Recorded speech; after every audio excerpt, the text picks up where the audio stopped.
मुझे खुंदक इस औरत से सिर्फ इतना है कि जब तक अंकिता के पैसे वापस नहीं कर देती है, मैं छोड़ने वालों में से तो हूं नहीं। दोस्तों, बहुत लोगों के मेरे पास कमेंट आ रहे हैं, फोन आ रहे हैं, मैसेज आ रहे हैं कि क्या हुआ था, आप एकदम से आपने ये अवतार क्यों ले लिया था। तो मैं आपको शुरू से बताना चाहती हूँ। शुरू ये है कि शुरुआत हुई थी, देखिए दिल खट्टा जहां से हुआ था, मैं वहां से बताती हूँ आपको।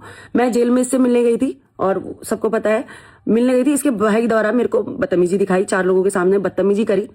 मैंने वो घूंट भी पी लिया। मैंने कहा चलो ठीक है, कोई बात नहीं, अभी उसकी बहन जेल में है तो क्या पता उसके रिएक्शन के तौर पे उसने निकाला होगा।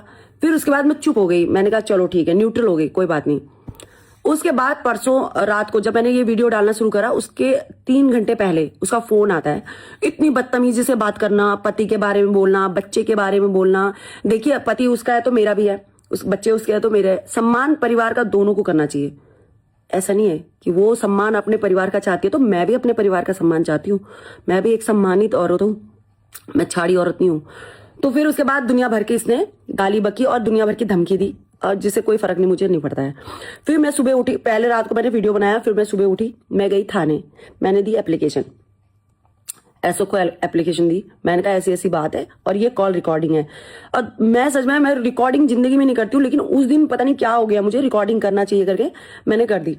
और रिकॉर्डिंग में साफ झलक रहा था ये बदतमीजी में बदतमीजी कर रही थी और इसने खुली धमकी दी थी। और जिस पुलिस वाली के लिए इसने धमकी दी थी, वो पुलिस वाली को पता ही नहीं कि उसके नाम पे धमकी दे रही है। वो जांच का विषय है, वो जांच हो रहा है। तो उसके बाद मैंने थाने में एप्लीकेशन दी। फिर यूकेडी वाले इसके जो हैं वो कैसे दे दिया और ये वो है। मैंने कहा अच्छा। तो उनके मेरे पास फोन पे फोन, मैडम आपने क्यों एप्लीकेशन दी, चलो सुलह कर आते हैं, ये है वो है। मैंने कहा सुनो, उसने मुझे पहले बदतमीजी दिखाई है, वो माफी मांगेगी पहले। तो कल हम लोग को यूकेडी वालों ने एक जगह बुलाया था। इतनी डिस्कस होने के बाद लास्ट में ये फाइनल हुआ कि चलो माफ करते हैं एक दूसरे को और आगे बढ़ते हैं।